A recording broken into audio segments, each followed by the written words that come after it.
Hello, welcome to my channel, KC Sledge Storyteller.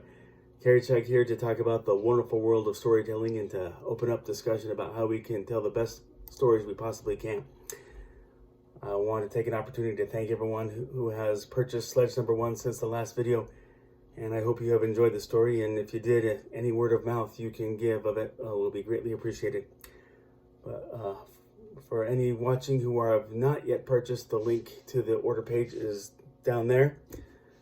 Anyway, last week's video was about the beginning of genre discussion, that first genre being fantasy. And this week it'll be science fiction, which going forward during this video I'll just simply refer to as sci-fi. But like fantasy, sci-fi is another speculative fiction, specifically speculation of future possibilities that carry reasonable logic. And now, technological advances tend to dominate our perception of sci-fi, but other key speculations include environmental change, social change, and in all three of those speculations of sci-fi, I want to hit upon both of them, the good and the bad that gets depicted. But now, technology figures out how we progress with just that very thing, technology. Say like to travel deep into space to find unknown civilizations. So, that milestone, that landmark, being able to do that, we look as a good thing. But then there's the potential bad of resulting relationships going sour with other alien races. So you can show the good of medical advances that lengthen people's lives, and then from there you can address the issue of potential global overpopulation. In environmental change, you can have the good of an idealized climate and how people living there and they progress in raising crops and livestock, or the bad, people have to adjust to a catastrophic change due to a meteorite crash. But many sci-fi writers have hit upon social progress where people of various demographics find harmony. They did that in Star Trek, or you can come up with a scenario where one demographic dominates and oppresses all other in demographics. My favorite example of that, the 1927 silent film Metropolis. Now, like fantasy, there are principles that come into play. Number one, know your subgenres. Like Independence Day knows it's an action disaster flick laced with a little comedy. Men in Black knows it's primarily a comedy and added a lot of action along the way, and I think brilliantly knew how to interweave the comedy with the action. And also know if sci-fi is the subgenre. Like my own title, Sledge, it implements a lot of currently non-existent technology, but the urban setting, modern fashions, the superhero element, and surrounding modern technology says that I think I'd be foolish to categorize it under strictly sci-fi. But self-awareness, it helps you make sure that the subgenres serve their purpose so that they will laugh at the comedy, sympathize with the tragedy, or feel the adrenaline through the action. And then number two, create a sci-fi world. Like any other genre, sci-fi carries expectations.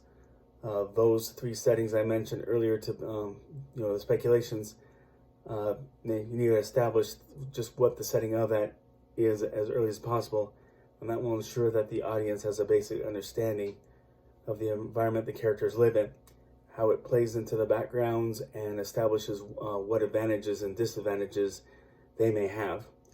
If it's a planet, then establish its climate and society of inhabitants. If they live in a spaceship, what are they doing with it? Are they exploring? Are they patrolling? What instruments are a part of the ship's makeup? Teleporters, spectral scanners. Don't have those kinds of factors come out from nowhere at the end. The Deus Ex Machina thing. Then we finally, number three, elements of science. Again, sci-fi is a speculative fiction. All the unfamiliar elements are all about where technology may someday take us, so it stands to reason that you, as best you can, apply real scientific theories to your sci-fi elements. Do your research. Don't just randomly have that, in the future, all we're eating is beef jerky. But when I created Sledge, I wanted him to fly by his own ingenuity.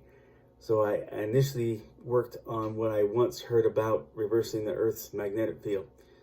But fortunately for me, I had in a college class where I sat next to a physics major. His first name is Doug. I'll leave it at that. I haven't covered any permission with him. I'll just say Doug. But he was a good friend. But after I told him about Sledge and how he flew, he in turn told me about the theory of gravitons as a more sound way of working it. I mean, gravitons haven't been figured out yet, and that's, I guess, to my advantage to keep Sledge as the exceptional within the mundane. But now, mind you, this can be a slippery slope when it comes to working in the scientific theories. Take the movie Lucy with Scarlett Johansson. A lot of us have grown up believing what we were told somewhere, that we only use 10% of our brains. And so Lucy has become a more highly advanced human with the ability to use 100% of her brain. But when that movie came out, it was bombarded by scientists jumping in and clarifying that we normal humans do in fact use 100% of our brains. Also, there's Back to the Future 2. The filmmakers took advantage of the 1989 general public's being in awe of the fax machine and depicted it as something everyone would have in their homes, and showing a lack of anticipation of today's email and text options for long-distance document sharing. So often sci-fi gets supplanted by technology that turned out to have a better idea in the future. But it's worth mentioning that it has spurred the development of technology. One Martin Cooper, he invented the cell phone after being inspired by the communicators he saw being used in Star Trek. And Igor Sikorsky, he invented the helicopter, but he was inspired by Jules Verne's novel Clipper of the Clouds in getting to work on that.